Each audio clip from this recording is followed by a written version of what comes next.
कि जीव जो गर्भ में भगवान से वादा किया था कि बस मुझे एक बार मां के गर्भ से निकाल दो, मैं ऐसा भजन करूंगा कि दोबारा इस नरक में ना आना पड़े।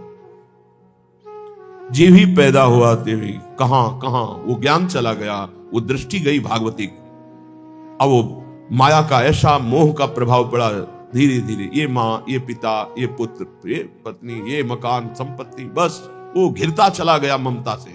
श्रीपाद कह रहे त्यक्त्वा सर्वान् गृह द्वार सकल गुणालंकृत स्त्री सुतादीन सर्वत्रात्यंत सम्मान नमथ महता सत्कुलाचार धर्मान माता पित्रोर्गुरुणाम अपि च नहि मनागा ग्रहे कोमलात्मा यो या देव वृंदावन में मखिलई स्तूयते धन्य धन्य। बहुत बार छोड़ चुके हो माता पिता पुत्र पत्नी परिवार धन संपत्ति, और तुमको याद भी नहीं है कि इसी सृष्टि में तुम्हारे कोई और हैं। हमारा नया जन्म हुआ, नया घर, नया मकान, नया सब, फिर मरोगे, फिर नया, फिर मरोगे, फिर नया। ये कब तक चलता रहेगा? नाना प्रकार की चिंताएं, नाना प्रकार के क्लेश, नाना प्रकार का संग्रह परिग्रह, फिर खाली हाथ यहां से वही पाप पुण्य कर्मों का बोझा लाद कर भटकते रहते हैं हम पूरी सृष्टि में, कभी ये योनि, कभी ये योनि। तो श्रीपाद कह रहे अगर मेरी बात समझ सको तो त्यक्त्वा सर्वान, इसके दो भाव है, एक है पूर्ण निवृत्ति मार्ग स्वीकार करो, और एक है उनमें रहते हुए राग का त्याग करो। राग का त्याग करते हुए घर गृहस्थी में रहने वाला भी सन्यासी ही है, और राग युक्त होकर विरक्त भेष में रहने वाला भी वो सन्यासी नहीं है। राग मुक्त ही सन्यास है। त्यागी किसे कहते हैं? जो राग मुक्त है। तो त्यक्त्वा सर्वान गृह द्वार सकल गुणालंकृत स्त्री सुतादीन, इनका राग त्याग दो। दो प्रकार से होता है, एक गृहस्थी में रहकर भगवत भाव से समर्पित करके जीना, उसमें नाथ सकल संपदा तुम्हारी मैं सेवक समेत सुतनारी, और एक अब नहीं सहा जाएगा, अब इस जन्म में भगवत प्राप्ति ही करनी है, इसलिए मैं निवृत्ति मार्ग स्वीकार करता हूं। निवृत्ति मार्ग, मुझे अब कोई इसमें भाव नहीं रखना, मुझे रखना ही नहीं। ब्रह्म सत्यम जगन मिथ्या, मुझे इस मिथ्या में भाव ही नहीं करना। कोई बिरले के अंदर ऐसा त्यज लोक धर्मान, नहीं मुझे लोक धर्म स्वीकार करना। तो गृह द्वार सकल गुणालंकृत स्त्री सुतादीन त्यक्त्वा सर्वान। राजकुमार थे, नवीन पत्नी थी, नया पुत्र हुआ, और वैराग्य लेकर के महात्मा बुद्ध के रूप में प्रकाशित हुए। पूर्व चरित्र उनका। नवीन पत्नी श्री विष्णु प्रिया जी, वयोवृद्ध माता श्री सची जी, घर में दूसरा कोई नहीं, पूर्ण वैराग्य और संन्यास मार्ग महाप्रभु चैतन्य देव। वयोवृद्धा माता, कोई दूसरा पानी देने वाला नहीं, आद्य गुरु भगवान शंकराचार्य जी, परम त्याग वैराग्य की। त्यक्त्वा सर्वान गृह द्वार सकल गुणा अलंकृत स्त्री सुतादीन। एक लाल स्वामी हुए हैं, ये अपने राधा वल्लभी नहीं। तो जब 7 भावरे फेरने को होता है, अब तो आचार्य सावधान सावधान, आज अब 7 फेरे होने जा रहे हैं। आप जिस कन्या का पाणी ग्रहण स्वीकार कर रहे हैं, आज जीवन इसका भार आपके ऊपर है। सावधान, इस 7 वचन सुनिए। लाल स्वामी जी का भार मेरे ऊपर, मेरा भार तो हरि के ऊपर है। मुझे इस बंधन में अब नहीं बनना, मुझे तो हरि की प्राप्त। उनका लघु शंका लगी, उनका 7 फेरे के बाद बोले नहीं, छूट जाएगी। एक आदमी साथ दूल्हा के साथ, तो पहले बाथरूमों की व्यवस्था नहीं थी, बाहर जाना होता, तो उन्होंने कहा यार कोई चल हम करके आ रहे हैं, कभी लौटे ही नहीं। बस भगवत बहुत बड़े महात्मा हुए। नाटक चल रहा है माया का। जब परम सत्य मार्ग का परिचय हो जाता है तो साधारण धर्मों की परवाह नहीं होती। त्यज लोक धर्मान सावै पुंसाम परो धर्मो यतो भक्ति अधोक्षजे। भगवान के चरणों में यदि भक्ति हुई तो वही परम धर्म माना जाएगा। अगर भक्ति नहीं हुई, भगवान से विमुख, तो ये सब करते हुए अनंत जन्म हो गए, कोई लाभ नहीं मिला। ये कुछ नहीं। अगर नाम जप नहीं है, भगवत समर्पण नहीं है, तो कल आपने सुना था कि वो निष्कर्म कर्म, वो निर्मल ज्ञान भी किसी काम का नहीं, जिसमें भगवत गुणानुवाद, भगवान नाम जप, भगवत आश्रय नहीं, सनकादि से बढ़कर कोई ज्ञानी नहीं। निरंतर हरिशरणम हरिशरणम। तो चाहे गृहस्थ में हो चाहे विरक्त में, इस जाल में ना फंसे कि ये मेरे हैं, ना तेरे थे, न तेरे हैं और न तेरे रहेंगे। बाद में तब परिचय आएगा जब समय नहीं होगा। गोस्वामी तुलसीदास जी बहुत सरल भाषा में वैदिक सिद्धांतों का वर्णन किया। श्रुत बनितादि जानि स्वारथ रत, ना करुणे सभी ते, अंत ही तो ही तजेंगे पामर, तू न तजय अब ही ते, मन पछितई है अवसर बीते। दुर्लभ देह पाए हरि पद भजू, करम बचन अरु जीते, मन पछितई है अवसर बीते। माता पित्रोर गुरु नाम पिचन ही मनागाग्रही, कोमलात्मा है अपने हृदय को कोमल मत कर। मोह मदिरा का पान करके पूरे जीवन को नष्ट करा देने वाली ये माया अपने आकर्षण में बांधकर तुम्हारा मानव देह नष्ट कर देगी। मत करना कोमल हृदय, वज्र के समान कठोर हृदय कर ले। राग का त्याग कर। अगर गृहस्थी में तो सबको भगवत स्वरूप मानकर शोक और मोह से ऊपर उठने के लिए नाम जप करते हुए, जो भी आपके पास ईश्वर है, पूरे परिवार की सेवा करते हुए भगवत समर्पण कर दो। राग मत करो। जो है उनकी परवाह नहीं, जो चले गए उनकी चिंता नहीं, बिल्कुल धर्म पूर्वक ईश्वर भाव से मुक्त हो जाओ। और वैराग्य का तो मार्ग ही सिंहवत और निराला है। इसलिए कह रहे हैं, सुंदर घर, सुंदर स्त्री, सुंदर पुत्र, संपत्ति, माता पिता, वयोवृद्ध गुरुजन, ये सब भगवत स्वरूप मानकर गृहस्थी में नाम जप करते हुए इनकी सेवा करो, मंगलमय। अगर ममता में फंस गए, मोह में फंस गए, तो पूरा जीवन निपटा देगी माया। न भजन होगा, न साधन होगा, न भगवत प्राप्ति की कोई बात होगी। पूरा इतना कीमती जीवन नष्ट हुआ, फिर मरे। कोई माता पिता पत्नी पुत्र परिवार साथ नहीं, तू फिर अकेला अपने वही मोह जनित पाप कर्म करके फिर नई योनियों में जाएगा, फिर भटकेगा। इसलिए यो याया देव वृंदावन में मखिलई स्तूयते, धन्य धन्य। धन्य है जो सर्वस्व का त्याग करके वृंदावन का अखंडवास स्वीकार कर लिया। और धन्य वो भी हो जाएगा जो वृंदावन का आश्रय लेकर सत्संग सुनते हुए भजन प्रारंभ कर दिया गृहस्थी में रहते हुए। अब अपने भजन को कैसे हम बचाएं, कैसे बढ़ाएं, कैसे उसको बचाएं। कृपा से भजन हमारा जो शुरू हुआ, तो नोश्रणवन नैव गृहणन सकल तनुभृताम क्वापि दोषम गुणम वा। बहुत विचित्र खेल माया का है। अगर किसी की निंदा की तो वो दोष तुम में बहुतायत रूप से आ जाएगा। ये बात गांठ बांध लो। क्यों अपने को नष्ट करना चाहते हो? किसी की भी निंदा की, किसी भी बात की अहम बुद्धि करके, वही तुम्हें भ्रष्ट कर देगा। वही बहुत जोर की वृत्ति आपके अंदर दोष की आ जाएगी। इसलिए नो श्रणवन, किसी की भी निंदा कभी भी मत सुनो, तत्काल अंगुली कान में डाल। बहुत बड़ी हानि है इससे। ये 100 बार तो श्लोक आए होंगे ऐसे जिनमें ये वर्णन किया। नो श्रणवन, ये आप सत्संगी हैं, अपने ऊपर आप कृपा करें, कभी किसी की भी निंदा। अरे बहुत विचित्र बात है। निंदा की तो बात जाने दो, अगर भजन करते हो हल्का शब्द निकल जाएगा तो भजन में विक्षेप पड़ जाएगा। हल्का शब्द हो गया तो भजन में विक्षेप पड़ जाएगा। ये हम देखते हैं। शब्द में त्रुटि हो गई तो भजन में, फिर ये लोग जो बड़े बड़े अपराध करते हैं, भगवान जाने इनकी क्या गति होगी। कैसा इनका हृदय है कि ये मुस्कुरा रहे हैं अपराध करके। हल्का वचन निकल जाए जो सम्मान पूर्वक है लेकिन उनके यथायोग्य नहीं है, तो उसमें भजन में अंतर पड़ जाए। नो श्रणवन, एकदम आदेश कर रहे हैं, किसी की कहीं भी निंदा है जो कान में उंगली डालो। इसीलिए जीवन भर एक सूत्र रहा है, असंग। किसी से दोस्ती नहीं रही, क्योंकि जब अपनापन होगा तो खड़े होकर बात करेगा, एक की प्रशंसा करेगा, एक की निंदा करेगा। किसी से भी जरा सी प्रियता से बात कर दो फंस गए। सेवक जी महाराज बहुत सावधानी से कह रहे हैं, तब सुख हरिवंश गुण नाम रसना रटत, और बहुवचन अति दुख दानी।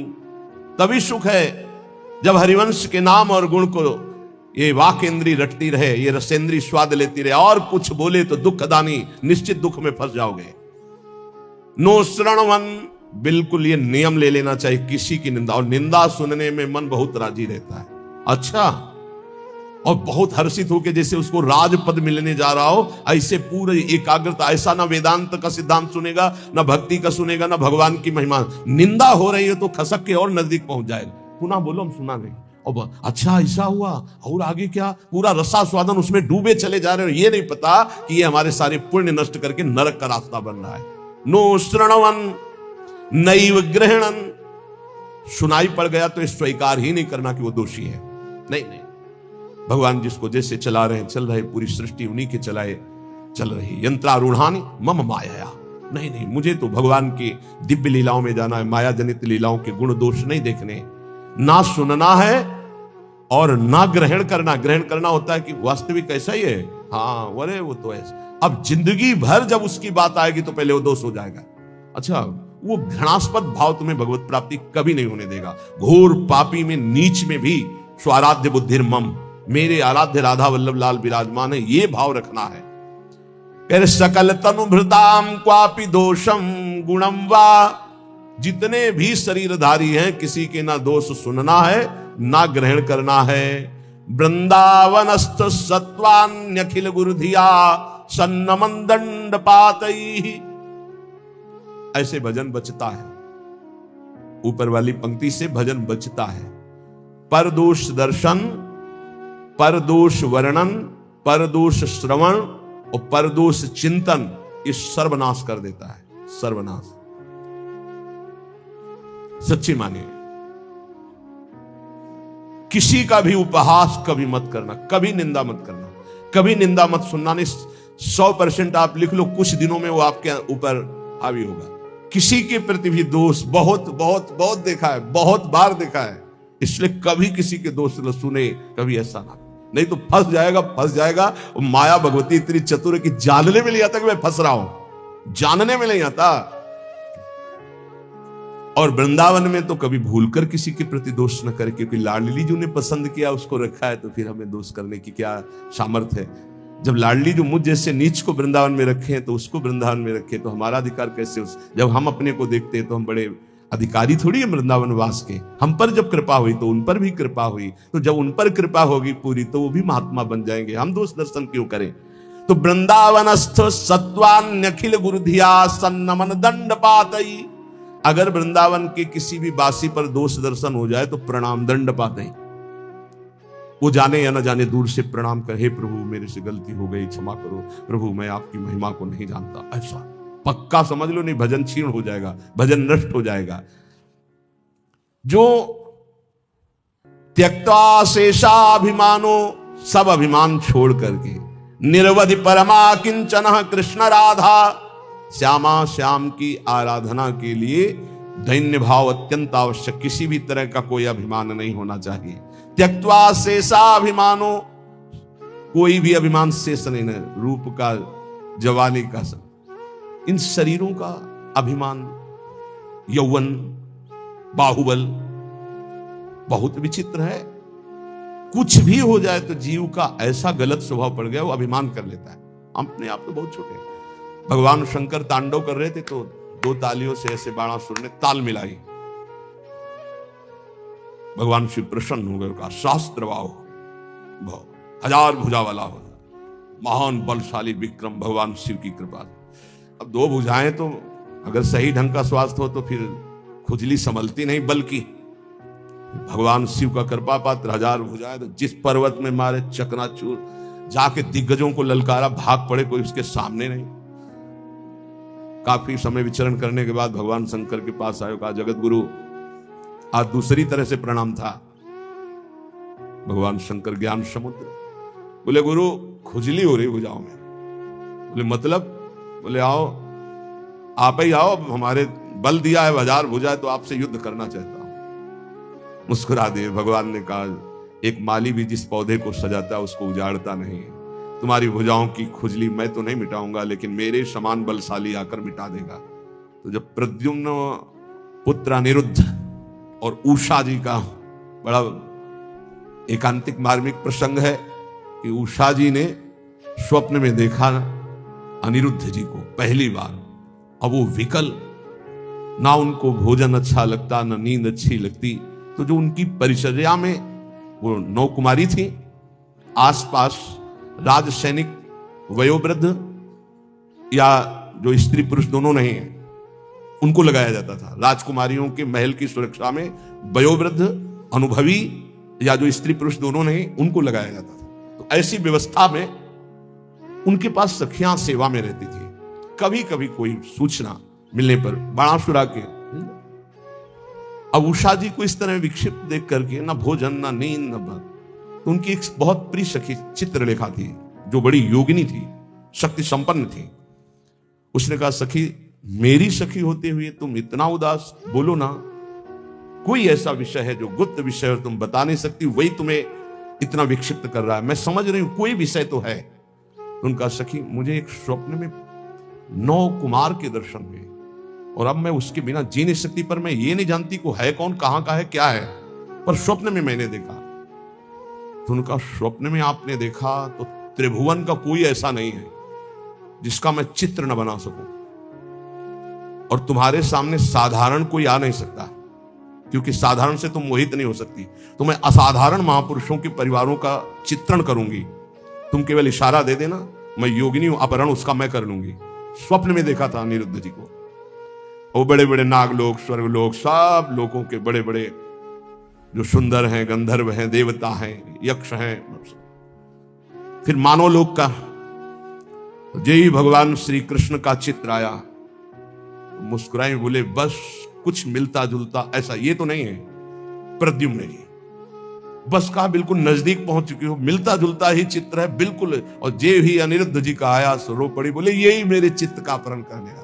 बोले बहुत बड़ी जगह तुम्हारा स्वप्न होगा आसक्ति हुई है, पता है द्वारिकाधीश भगवान श्री कृष्ण के ये नाती है अनिरुद्ध जी। सुदर्शन चक्र का रात दिन पहरा रहता है द्वारिका में, किसी का भी प्रवेश नहीं। बहुत महान जगह तुम्हारी आसक्ति हुई, पर मैं अपने प्राण त्याग कर भी सखी तुम्हें मुस्कुराते देखना चाहती हूं। उनका, अगर मुस्कुराते देखना चाहती थी इनसे मिलवा दो।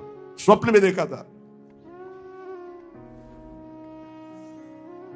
भगवान सुदर्शन चक्र से प्रार्थना की, वो योगिनी थी, कि बिना भगवान श्री कृष्ण की इच्छा के अनिरुद्ध जी का उषा जी के स्वप्न में जाना असंभव है। वो संभव हुआ तो श्री कृष्ण इच्छा से। तो हे सुदर्शन जी, आप भगवान श्री कृष्ण के पार्षद हैं, यदि श्री कृष्ण की इच्छा से ऐसा हुआ है तो मुझे उनकी इच्छा का संपादन करने के लिए आप निर्विघ्न मार्ग दीजिए। चली गई। सुदर्शन जी ने बादल पहुंच पलंग से उठा लिया अनिरुद्ध जी को। योगिनी थी, महल में आके उषा जी ने देखा, जो मेरे स्वप्न का विषय थे वो साक्षात गले लग गई चित्रलेखा जी की और कहा, तुम धन्याति धन्य मुझे कर दे। अनिरुद्ध जी की जब आंख खुली तो अपना महल नहीं है, तो धैर्यपूर्वक समझाया कि मैं अपहरण करके लाई हूं, ऐसा ऐसा ऐसा। भगवान श्री कृष्ण के पुत्र कामदेव प्रद्युम्न जी और उनके पुत्र अनिरुद्ध जी, ये भगवान ही है। वासुदेव संकर्षण प्रद्युम्न अनिरुद्ध, जैसे राम लक्ष्मण भरत शत्रुघ्न, ऐसे ही वासुदेव संकर्षण प्रद्युम्न अनिरुद्ध, ये भगवान ही 4 रूपों में, भगवत स्वरूप अनिरुद्ध जी। अब तो क्या हास्य विनोद, विविध प्रकार की क्रीड़ाएं। जो वयोवृद्ध संरक्षक थे, एक बार निकलते हुए उषा जी को देखा, बाणासुर को सूचना पहुंचाई कि आपकी बेटी के हाव भाव और प्रसन्नता को देखकर लगता है किसी पुरुष का संयोग हो चुका है। तो उनका सबकी गर्दनें उतार दी जाएंगी, बाहर से कौन पुरुष जा सकता है? तो बोले वचन देता हूं, इतनी भारी सुरक्षा है कि बाहर से वायु भी बिना अनुकूल हुए हमारे नहीं जा सकती। दैवी शक्तियों का पहरा है। बाणासुर की कुल माता थी जो पूरे नगर की रक्षा करती थी, पर योगिनी चित्रलेखा जी की इस चाल को कोई नहीं जान पाया था। बाणासुर ने कहा, ऐसा क्यों? मेरी बेटी को कोई दूषित कर दे मुझ जैसे बलवान के होते हुए, अब उसको कौन रोक? सीधे जो ही गए सो पलंग पे उषा जी और अनिरुद्ध जी पासे खेल रहे थे और सखिया बेटे हास्य विनोद जेवी अनिरुद्ध जी को देखा, उषा जी ने देखा, अनिरुद्ध जी तो सिंहवत बंदी बनाने के लिए लाख कोशिश की, मार मार के सैनिकों को, भगवान के स्वरूप है अनिरुद्ध। आखिरकार महाबली बाणासुर अपनी शक्तियों का प्रयोग करके अनिरुद्ध जी को बंदी, देवर्षि नारद जी पहुंच गए द्वारिका। प्रभु खोज कर रहे थे अनिरुद्ध जी की, उषा जी के महल में बाणासुर ने बंदी बना लिया है। बलराम जी ने सुना, ये जानते हुए कि हमारा वंशज और उसको बंदी बना लिया, शोणितपुर को नष्ट कर दूंगा। अब बलराम जी द्वारिकाधीश, पूरा वैभव, सूचना मिली युद्ध की, तो इधर अपने चेला के साथ भगवान शंकर, बलराम जी के साथ द्वारिकाधीश, आमने सामने युद्ध प्रारंभ। भगवान शंकर पशुपतास्त्र तो नारायणास्त्र, दिव्यास्त्र। भगवान श्री कृष्ण ने इशारे से कहा कि आप ही का तो रचा हुआ सारा खेल अपने चेला की भुजाओं की खुजली मिटाने के लिए आपने ही तो हमें बुलावा दिया है। एक बाण मारा भगवान श्री कृष्ण ने जन्मणास्त्र, बाणासुर की भुजाओं को जब 4 रह गई, सब काट दिया। भगवान श्री, बस प्रभु बस। बोले प्रभु मैं तो आपकी ही आज्ञा का अनुमोदन कर रहा हूं। और आवेश में भरे हुए थे। इतने में उनकी कुल माता, जो पूरे राष्ट्र की रक्षा करती थी, देवी शक्ति, वो दिगंबर होकर खड़ी हुई। तो भगवान श्री कृष्ण, वहां ये लिखा हुआ है कि यदि अचानक किसी माता बहन के किसी अंग पर दृष्टि पड़ जाए तो दोबारा दृष्टि ना जाए। अगर किसी दिगंबर माता बहन की शरीर की दृष्टि आप दोबारा की तो सारे सुकृत नष्ट हो जाएंगे। भगवान होते हुए भगवान श्री कृष्ण तत्काल नेत्र फेर लिए और वहीं युद्ध का समापन हुआ। भगवान शिव जी ने समझाया कि उषा और अनिरुद्ध जी का विवाह हुआ। ये अहम इतना पुष्ट है कि अपने गुरुदेव से कह रहे कि मेरी भुजाओं की खुजली मिटा दो, बाणासुर। यहां के त्यक्त्वा शेषाभिमानो निर्वधि परमा किंचन कृष्ण राधा। यदि आप अपने भजन को बढ़ाना चाहते हो तो नो श्रवण नैव ग्रहणन, ना किसी की निंदा सुनो और ना स्वीकार करो कि ये दोषी है। सकल तनुभृताम क्वापि दोषम गुणम वा, पूरी सृष्टि के किसी भी जन के दोष या गुण स्वीकार मत करो। गोस्वामी तुलसीदास जी बहुत बड़े महापुरुष हैं, आज तक बचपन से लेकर के आज तक। वो एक बार आए थे भक्तमाली जी, उन्होंने कहा मुझे तो ऐसा लगता है कि आपके ब्लड में ही रामायण है, ब्लड में ही गोस्वामी तुलसीदास जी। हमका मान लीजिए ऐसा ही है, क्योंकि जहां जन्म हुआ वहां का वातावरण ही ऐसा था, डीएनए में ही तुलसीदास जी है। सच्ची मानिए, कोई प्रसंग नहीं जाएगा जो विनय पत्रिका और रामायण से उसका। तात सुनहु माया कृत गुण अरु दोष अनेक, गुण या उभय न मानई, मानहि सो अविवेक। न गुण न दोष किसी के, सब में भगवत भाव। त्यक्त्या शेषाभिमानो, ये बहुत कठिन है अभिमान का त्याग करना। अभिमान का त्याग करके अकिंचन भाव से यदि राधा कृष्ण श्यामा श्याम की उपासना हो तो बोले प्रेमानंदाश्र मुंचन, फिर प्रेम आनंद का प्रकाश हो जाएगा। प्रेमानंदाश्र मुंचन, अश्रु मुंचन करते हुए, ये भक्ति का प्रसाद है। निवसति सुकृति कोपि वृंदावनांत, कोई बड़ा भजनानंदी महात्मा ही ऐसा जो प्रेम से अप्लावित होकर अश्रु प्रवाह करते हुए श्रीधाम वृंदावन वास करे, तो फिर उसकी दशा क्या होती? बोले क्रंदनार्त स्वरेण क्षितिषु, आकाश की तरफ देखता हा प्रियालाल और रो रहा है। परिलुंठन, भूमि में लौट रहा है रज में। सन्नमन, सबको नमस्कार कर रहा है, लताओं को, वृक्षों को, पशु पक्षियों को, जो सामने पड़ता है। नमन प्राण बंधुम, सबको देखता है मानो मेरी आत्मा है, मेरी प्रीतम है। कुरुवंदन्ते तृणान्या ददनु करुणा दृष्टे काकुकोटि, सबसे कृपा कटाक्ष, मुझे अधम पर कृपा करो। ये हमने देखा है वैष्णव, मुझे अधम पर कृपा करो, मेरा भजन बन जाए, हम पर श्री जी करुणा करें, मेरा नाम जब चले। और रात दिन भजन कर रहे हैं। और काकुवाणी, दैन्यवाणी के द्वारा सबसे बर्ताव। फिर तिष्ठन्नेकांत वृंदा विपिन तरुतले सभ्य पाणो कपोलम, कभी कभी एकांत में से बैठ करके पाणो कपोलो और रुदन, हा प्रिया, हा लाडली जो, न्यस्याश्रुएण मुंचन नयति, इतना अश्रु भूमि गीली हो गई नीचे की। दिन निशाम को भी धन्यो तनन्यः, धन्याति धन्य हो गया वो जो रात दिन प्रिया प्रीतम के चिंतन में है, अश्रु प्रवाह करता है। जो उसको देख ले, जो उससे बोल ले, अमोघस्य, निश्चित उसका परम कल्याण हो जाएगा। संतवाणी प्रसंग चल रहा है। संतवाणी में श्री सनत कुमार जी, कल के प्रसंग में यहां विश्राम हुआ था।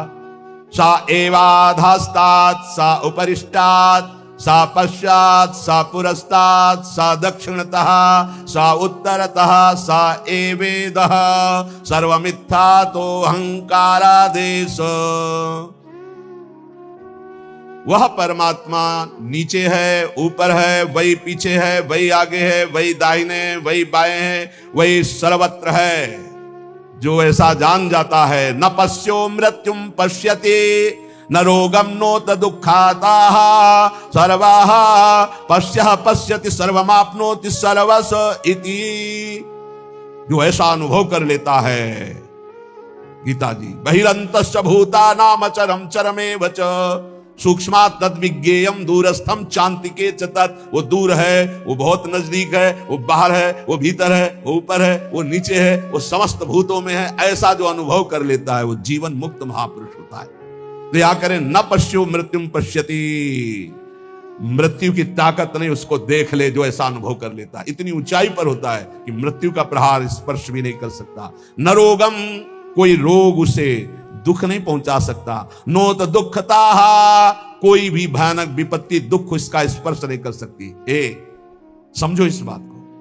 यदि भगवत प्राप्ति हो गई तो कोई भी दुख, कोई भी रोग, कोई भी शोक, कोई भी भयानक विपत्ति। सुना महामहिम पूज्य श्री अर्जुन देव जी का पावन बलिदान अपने धर्म के प्रति। कहा, तेरा किया मीठा लागे। 5 दिन की जो यातना सुनी, थर्रा गया हृदय केवल सुन करके। और वो महापुरुष की मुस्कुराहट में कोई अंतर नहीं। न पश्यो मृत्युम पश्यति न रोगम नोत दुखताः सर्वाः पश्यः पश्यति सर्वमाप्नोति सर्वस्व इति। वेद कहता है मृत्यु भी उसे देख नहीं सकती। कोई रोग, कोई शोक, कोई विपत्ति, कोई संकट, कितनी बड़ी बात है। तेरा किया मीठा लगे हरिनाम पदारथ नानक मांगे। विकल हो जाता है हृदय से महापुरुषों का कितना बड़ा भयानक पीड़ा का समय और उनको कोई कष्ट का आभास। ये देखो वेद कहता है, न पश्यो मृत्युम पश्यति, मृत्यु की ताकत नहीं कि उसको दुख दे दे, रोग की ताकत नहीं, भारी विपत्ति दुख की ताकत नहीं।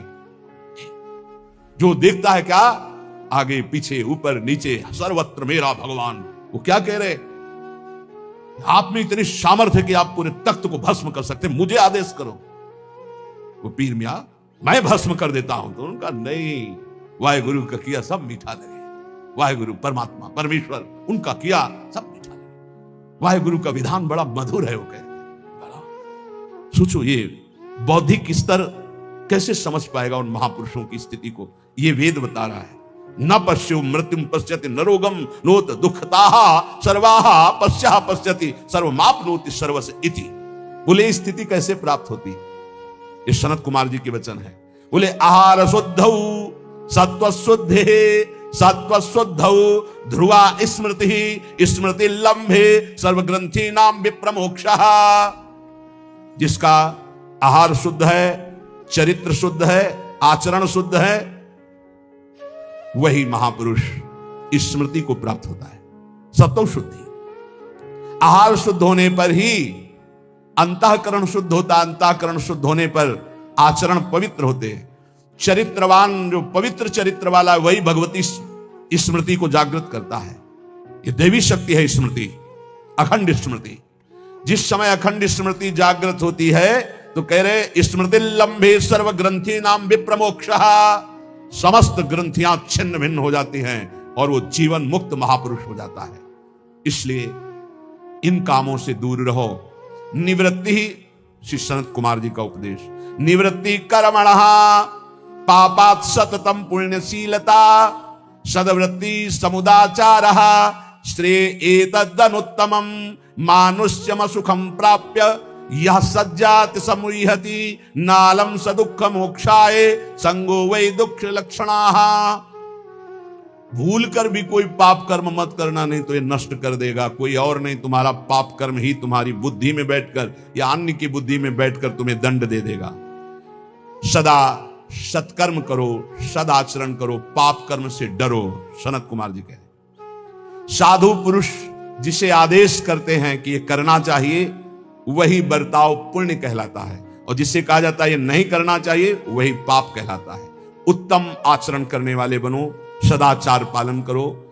जहां सुख का नाम नहीं है, ऐसे मानव शरीर को पाकर विषय भोगों में रत जो होता है, वो अज्ञान में डूब जाता है। विषयों का संयोगी सीधे नरक गमन।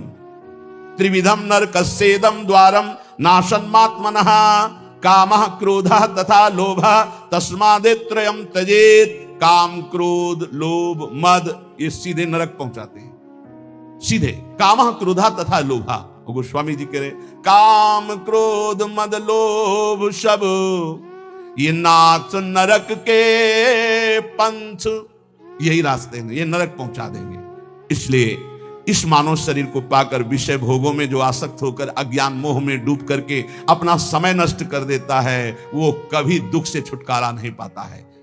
इसलिए नित्यम क्रोध तपो रक्षेत श्रियम रक्षेत च मत्सरात् विद्यां मानवा मानाभ्याम आत्मानं तु प्रमादतः। मनुष्य को चाहिए, साधक को चाहिए कि जब उसका भजन बढ़ता है तो उसके भजन को नष्ट करने के लिए, तप को नष्ट करने के लिए क्रोध बहुत बढ़ जाता है। इसलिए क्रोध के द्वारा अपने भजन और तप की रक्षा करे, क्षमा के द्वारा। जहां क्रोध हो तो समझ लो भजन तुम्हारे नष्ट करने के लिए ये लीला की गई है माया के द्वारा। क्षमा कर दो, चुप हो जाओ, शांत हो जाओ। कल एक उपासक बहुत अच्छे सुलझे हुए, उनका जब कोई हमें ज्यादा सताता है तो हम ये कह देते हैं देख लेना श्री जी तुम्हें देख लेंगे, और फिर बोले जो उसकी दुर्दशा होती है तो थोड़ा अच्छा लगता है कि हाँ भगवान हमारी सुनते हैं। हमका गलत भैया गलत, सब मिटिया मिट हो रहा है। ये जो साधन भजन करो सबका प्रयोग हो रहा है, तुम्हें आनंदित नहीं होना, तुम्हें रोना है कि ऐसा क्यों हो रहा है। तुम्हें प्रार्थना करनी कि हे प्रिया जो यदि मेरे मन में भी आ जाए तो इसको दंड मत देना, तब तुम्हारा भजन बचेगा। अगर ऐसे आनंदित होने लगे ना तो भजन भी नहीं होगा, आगे उल्टा आप पे आना शुरू हो जाएगा। तब सोचोगे कि भगवान तुम्हारी सुनते नहीं। नित्यम क्रोध तपो रक्षेत, अपनी रक्षा तपस्या और भजन की क्रोध से कर लो, नहीं ये नष्ट कर देगा क्रोध। ऐसा होता है जब गुस्सा आती तो बाहरी गुस्सा हम अगर रोक लेते हैं तो अंदर से चलने लगता है कि ठीक है हम तो कुछ नहीं बोल रहे, पर हम जिनकी आराधना कर रहे हो तुम्हारे देख लेना पक्का हो जाएगा, पर तुम्हारा भजन चला जाएगा। ये बात तो यहां कह रहे कि नित्यम क्रोध तपो रक्षित संयम। जहां कहीं भी साप दिया है किसी ऋषि ने तो उसी समय वहां लिखा मिलेगा कि वो तप के लिए, जैसे देवर्षि नारद जी ने जेवी नलकूबर मणिग्रह को श्राप दिया कि तुम वृक्ष योनि को, उसी समय फिर वो बद्रिकाश्रम के लिए लिखा कि तप के लिए चले गए, क्योंकि तप उधर लगा तो पूरा करो चल के उसे। भजन करना बहुत कठिन है, करके बचाना बहुत कठिन है, क्योंकि जहां आप भजन बढ़ाएंगे तो माया आपके भजन को छीनने के लिए प्रतिकूल व्यवहार करने वाला भेजेगी और आपको क्रोध दिलाएगी। यदि आप क्रोध नहीं दिलाए तो चतुर बचा ले गए भजन को, और अगर गुस्सा आ गई तो अहित तो उसका हो ही जाएगा, पक्का है जो आपको क्रोध दिला रहा है, लेकिन आपका भी अहित हो जाएगा क्योंकि आपका भजन क्षीण हो जाएगा। नित्यम क्रोध तपो रक्षेत, नित्य सावधान रहो, तुम्हारे सामने तुम्हारे भजन और तप को नष्ट करने के लिए भेजा जाएगा। नित्य सुरक्षित भजन को बढ़ाना है, गुस्सा दिलाने के लिए। रक्षित श्रियम रक्षेत च मत्सरात्, जो भागवती ऐश्वर्य प्रकट होता है उसका नाश हो जाता है दूसरों पर ईर्ष्या करने से। ध्यान रखना है। सनत कुमार जी बोले तुम्हारा भजन क्यों नहीं प्रभाव दिखाई दे रहा, तुम्हारा तप क्यों नहीं आगे बढ़ रहा, बोले गुस्सा करते हो इसलिए तुम्हारा भजन क्षीण हो जाता है। बोले तुम्हारी भागवतिक संपत्ति वैभव क्यों नहीं बढ़ रहा, आध्यात्मिक, बोले तुम किसी से डाह करते हो, ईर्ष्या करते हो, मत्सरता करते हो। तो रक्षित च मत्सरात् रक्षित श्रियम, अपने भागवतिक ऐश्वर्य की सुरक्षा के लिए किसी से ईर्ष्या मत करो, किसी से डाह मत करो। विद्यां मानावमानाभ्याम आत्मानं तु प्रमादतः, तुम्हें जो ज्ञान प्राप्त हुआ है वो नष्ट हो जाएगा यदि मान सम्मान में लग गए या अपमान में बुरा मानने लगे। मान सम्मान को अच्छा मानने लगे और अपमान को बुरा मानने लगे जो संसारियों को लगता है। अगर तुम ऐसा माने तो तुम्हारी विद्या नष्ट हो जाएगी जो तुम्हें भागवती ज्ञान प्राप्त हुआ है। इसीलिए श्रीपाद प्रबोधानंद जी ने वृंदावन महिमामृत में कहा, सम्मानम कलयाति घोर गरलम नीचापमानम सुधाः, सम्मान को घोर विष के समान समझो, नीच पुरुषों द्वारा किए हुए अपमान को अमृत के समान समझो। नीच पुरुषों के द्वारा जिसे तुम अपने शासन में ले सकते हो, तप के द्वारा नष्ट कर सकते हो या व्यवहार बल के द्वारा नष्ट कर, सब कुछ है, लेकिन आप सह गए, कुछ नहीं बोले। नीचा अपमानम सुधा, अमृत की तरह पी गए अपमान को, तो आप अपने भजन को बचा ले गए, अपने ज्ञान को बचा ले गए, अपनी विद्या को बचा ले गए। और यदि कोई सम्मान कर रहा है, आप हर्षित हो रहे हैं, आनंदित हो रहे हैं, मेरा सम्मान हो रहा है, तो आपका सद्ज्ञान नष्ट हो जाएगा। बोल रहे हैं श्री सनत कुमार जी, विद्याम मानावमानाभ्याम आत्मानम तु प्रमादतः। जो विद्या है, जो ज्ञान है आपका, वो इसीलिए प्रवीण नहीं हो पा रहा क्योंकि मान अपमान में आप उसको खो देते हैं। मान अपमान विद्या को नष्ट कर देता है, ईर्ष्या भागवतिक ईश्वर को नष्ट कर देती है, क्रोध भागवतिक भजन और तप को छीन कर देता है। अब अपनी आत्मा के बंधन को बचाइए प्रमाद से। कह रहे मात्मानम तु प्रमादतः। प्रमाद जो आपकी दिनचर्या है, जो आपका भागवतिक नियम है, जो भजन नियम है, इनमें प्रमाद बहुत बड़ा विघ्न पैदा। अरे कर लेंगे ना, 11 माला ही तो बोला है, 2-3 दिन अगर नहीं करेंगे तो आगे चलकर जोड़ के कर लेंगे। नहीं नहीं नहीं, नियम नियम होता है। अगर नियमावली का प्रमाद के द्वारा तिरस्कार करोगे तो आप अपने आत्मा को इस संसार बंधन से मुक्त नहीं कर पाओगे। इसलिए कह रहे हैं मात्मानम तु प्रमादतः। प्रमाद से अपने आप की रक्षा कर लो। ये प्रमाद ना करने योग्य कार्य को करना और करने योग्य कार्य को टाल देना, ये प्रमाद कहलाता है। अप्रमादी भगवत प्राप्ति करने की योग्यता रखता है। क्या? ना करने योग्य कार्य को टाल देता है और करने योग्य कार्य को जो काल करे सो आज कर, जो आज करे सो अब, और जो बुरा कार्य का संयोग बनता है उसे कल के लिए टाल देता है, कल से परसों के लिए टाल देता है। वो उसको टालता रहता है, बुरे भाव को, और अच्छे भाव को तत्काल करता है, उसे अप्रमादी कहते हैं। जो प्रमादी होता है वो अच्छे भाव को कल के लिए टाल देता है, बुरे भाव को तत्काल कर लेता है। तो इससे आत्मबंधन उसका दृढ़ हो जाता है। आनशंस्यम परो धर्मः क्षमाचा परमं बलम, आत्मज्ञानम परम ज्ञानम सत्यम ही परमं हितम। सबसे बड़ा विश्व में बलशाली कौन है? जो क्षमावान है। जो आपके प्रति अपराध करे आप क्षमा कर दो तो आप बहुत बलशाली हो, आपके ऊपर भगवान की विशेष कृपा होगी। और ज्ञान कौन श्रेष्ठ है? जो आत्मज्ञान, सर्वत्र मेरे प्रभु विराजमान है, ये भक्त का ज्ञान होता है। सर्वान वस्तुतया निरीक्ष, और ज्ञानी आत्मस्वरूप अपने में सबको देखता है। और सबसे बड़ा मित्र कौन है? सत्य। सत्य ये सबसे बड़ा मित्र, जो सत्य को स्वीकार करता है। मानो बहुत प्रिय मित्र हमारे साथ है, वो सत्य तुम्हारी रक्षा कर लेगा, सत्य तुम्हें समस्त विपत्तियों से बचा लेगा। संचिन्वन्ने कमे वैनम कामानाम वितृप्तकम, व्याघ्या पशुमिवासाद्य मृत्युरादाय गच्छति, तथाप्युपायं संपश्येत् दुःखास्यास्य विमोक्षणे। अय उपासक तू ऐसा समझ, सनत कुमार जी कह रहे हैं, जैसे नवीन नवीन घास को देख करके हिरन और हिरनी खूब चरते हैं और विलासिता में मगन हैं, उनको पता नहीं कि व्याघ्र उन पर निशाना लगा चुका है, सिंह उन पर दृष्टि रखे है और अचानक आकर उनको दबोच लेता है। वो अतृप्त रहते हैं, हरी हरी घास चलते हुए हिरनी के साथ भोग विलासिता में अतृप्त ही मृत्यु रूपी दंड उन्हें प्राप्त हो जाता है, सिंह उन्हें फाड़ देता है। ऐसे ही तू जो भोग विलासिता में नए नए भोगों की चाट में मगन है, काल रूपी सिंह तेरे पर निशाना लगाए और तुझ अतृप्त को मृत्यु दंड देकर हटा देगा, इन सब से हटा देगा। इसलिए सावधान। श्री सनत कुमार जी कह रहे, जो नाम जापक है अगर ये 10 अपराध करता है तो नाम का फल उस पर प्रकाशित नहीं होता।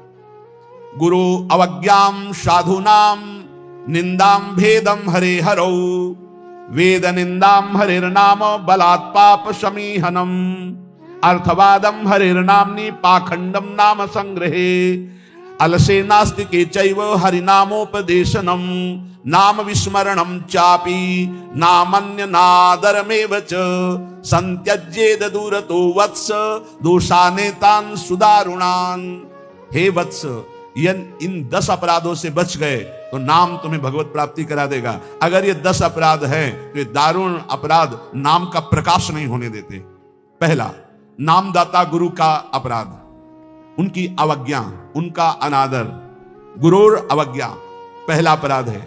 जो नामदाता गुरु की अवज्ञा करता है, चाहे जितना सर के बल खड़े होकर के साधन कर लो, वो मंत्र और नाम सिद्ध ही नहीं हो सकता, क्योंकि मंत्रदाता का अपराध करने वाले के हृदय में कहीं मंत्र प्रकाशित होता है।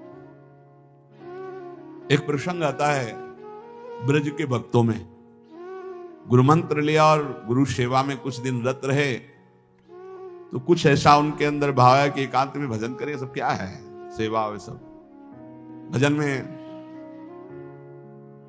एक दिन उनके गुरुजी ने उनके पास सूचना भेजी कि आ जाओ, बहुत हो गया। और गुरुजी कुछ दिन में पधार गए। सारा भजन साधन सब खत्म। अब उनके सारांश में बताया तो बहुत बड़ा उनका प्रसंग, बहुत व्याकुलता हुई उनकी। सब संतों से, बड़े बड़े संतों से पूछा, बिल्कुल ऐसी बहिर्मुखी स्थिति, कोई भजन नहीं, कोई। उनका गुरु अवज्ञा हो गई, गुरु अपराध हो। बोले अब कैसे? गुरु जी तो पधार गए। बोले बिना गुरु कृपा के अब कुछ नहीं होने वाला। आसन लगाओ गुरुदेव का, आवाहन करो, भूख प्यास सहते हुए खूब रो चिल्लाओ। जब गुरु जी इस पे प्रकट हो जाए आसन पर, वो संभाल ले तो संभाल ले, जीवन व्यर्थ चला गया। ऐसा कैसे हो सकता है कि मंत्रदाता का अपमान करके कोई मंत्र सिद्ध कर ले या संसार में चला जाके सुखी हो जाए? कभी नहीं। संसार में भी जाता है तो गुरुजनों की आज्ञा, गुरुजनों का आशीर्वाद। जब ब्याह होता है तो गुरुजनों का आशीर्वाद, आचार्य का आशीर्वाद, देवी देवताओं का पूजन बड़ा मंगलमय होता था। इसीलिए अब आज का जो जीवन गृहस्थी का बड़ा संकटपूर्ण जीवन है, क्योंकि ना तो आचार्यों का आशीर्वाद है, ना गुरुजनों की सलाह है, ना भगवत मनमानी आचरण, बेविचार प्रवृत्तियां बढ़ रही हैं, तो कौन इन सब बातों को माने? नाम जापक के लिए सबसे पहला अपराध है गुरूर अवज्ञा। अपने मंत्रदाता गुरु की अवज्ञा कर देना, गुरु का अपमान कर देना। कोई गुरु को ऐसे थप्पड़ थोड़ी मारता है, कोई गुरु को ऐसे थोड़ी। गुरु अवज्ञा का मतलब उनकी रुचि के प्रतिकूल चल देना, अपनी रुचि रखना। अच्छा, गुरु अनंत माताओं जैसा वात्सल्य रखते हैं, वो चुपचाप सहन करते हैं। उनका सहन करना तुम्हारे लिए बहुत हानिकारक है। वो सहन ना करें, कृपा करके हमें दंड दे दे, ये हमारे लिए मंगल विधान है। हमसे कोई गलती हो जाए तो गुरु सहन ना करें, श्री जी ऐसी कृपा करें कि हमको कटुवचन बोले, हमें दंड विधान कर दे, हमारे ऊपर शासन लागू कर दे, ये करुणा होगी। और अगर वो मौन रहकर चुपचाप सह रहे तो हमारा सर्वनाश है।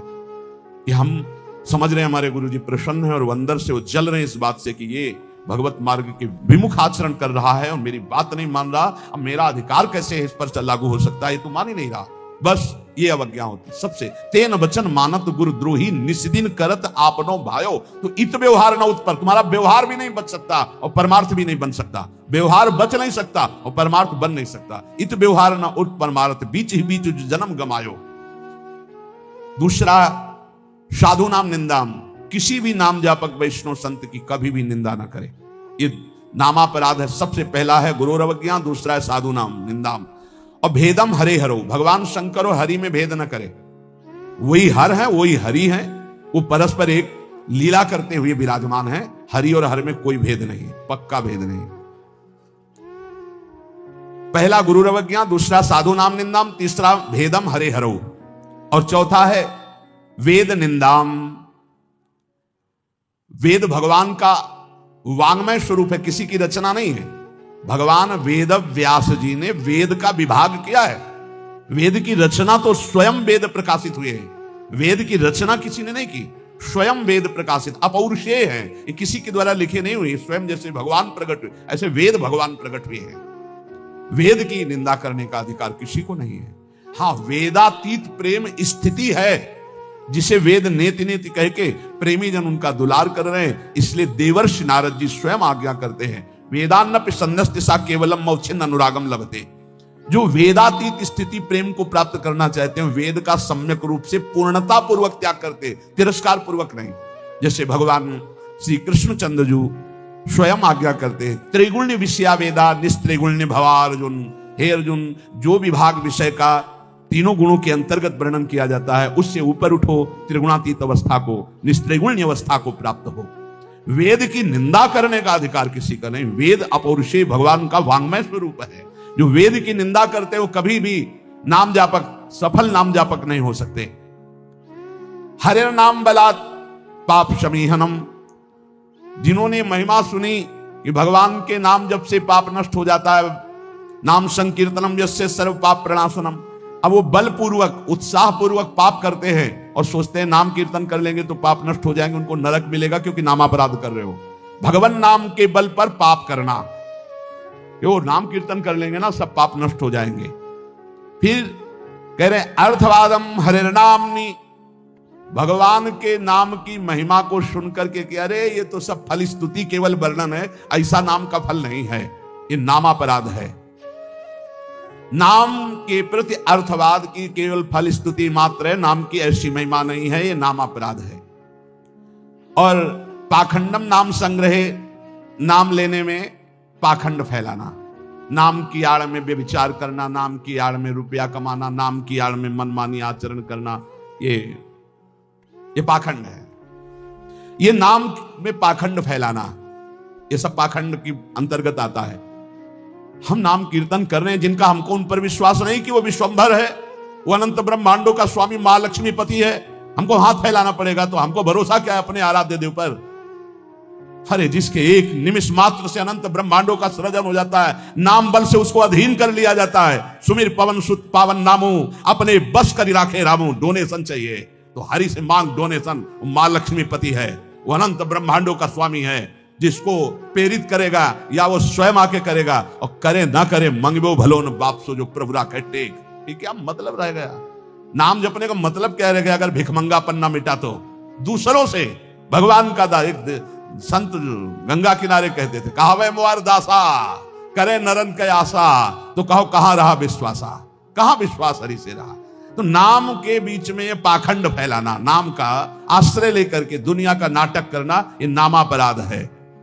आगे, अलसे नास्तिके चैव, नास्तिक पुरुष को उपदेश नहीं देना चाहिए नाम का। जो आलसी है, अब जैसे ऐसे भी आते, हमारा भजन में तो मन नहीं लगता है, हमसे ये तो सब होता नहीं है, भजन में मन नहीं लगेगा, भागवतिक कार्य तुमसे नहीं होंगे, भोगों में बढ़िया मन लग रहा है, प्रपंच करने में मन लग रहा है, तो फिर नरक में भी मन लगे या ना लगे वहां जाना पड़ेगा आपको, दंड तुम्हें भोगना पड़ेगा। भजन में मन नहीं लगता, घंटों प्रपंच, चतुरासी जी के पाठ करने में दम नहीं है, फिर पाठ भजन करने में जबान दर्द करेगी, 2 घंटा प्रपंच बोलने में जबान दर्द नहीं करेगी। पता नहीं कौन सी ऐसा जादू माया ने कर दिया है, लाख समझाओ समझ में नहीं आता।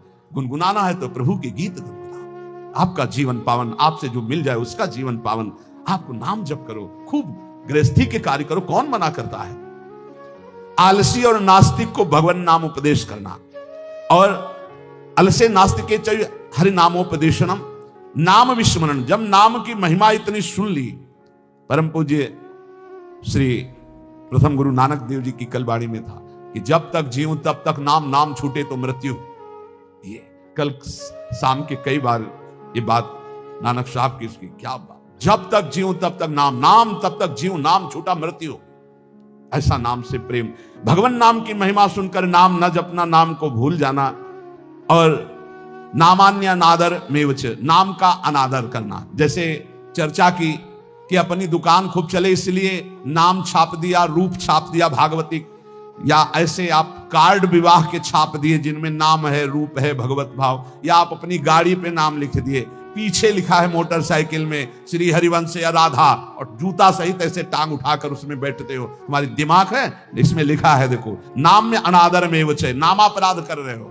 जो तुम्हारे हृदय में चलना चाहिए वो तुम्हारे वहां ऐसे पानी डाला तुम्हारे जूते में बह के आ रहा है। वही नाम का जब हम अभिषेक करते हैं तो चरणामृत लेते हैं। नाम का अनादर करना है नामापराध। इसलिए बहुत सा यहां लिखे राधा राधा, राधे राधे कपड़े में, उसी बाथरूम में जहां लघु शंका करते हो उसी राधा नाम का कपड़ा धो रहे हो, जानते हो क्या कर रहे हो? नामापराध कर रहे हो, नाम का अनादर कर रहे हो। उसी राधा नाम का हम चरणामृत लेते हैं। इसीलिए अगर कोई वस्त्र ऐसा है, चद्दर राधा नाम का, वस्त्र राधा नाम का, तो यमुना जी में यहां आकर के, नहीं तो कभी मत धो, केवल पहन लो, टांग लो, दर्शन करो, उसको प्रयोग में लाओगे, धोगे उन बाथरूमों में संसार के जहां लघु शंका करते हो, जहां स्नान करते हो बहुत होश में। तो ये 10 नामापराध सनत कुमार जी कहते हैं, इनसे बच जाए तो नाम का फल मिलता। पहला है गुरु का अपमान करना, दूसरा है साधु महात्माओं की निंदा करना, तीसरा भगवान शिव और हरि में भेद करना, चौथा वेद की निंदा करना, पांचवा भगवान नाम के बल पर पाप करना, छठवां भगवान नाम की महिमा को अर्थवाद समझना, सातवां नाम लेने में पाखंड फैलाना, आठवां आलसी और नास्तिक को भगवान नाम उपदेश करना, नवां भगवान नाम की महिमा सुनकर भगवान नाम न जपना, और 10वां नाम का अनादर करना।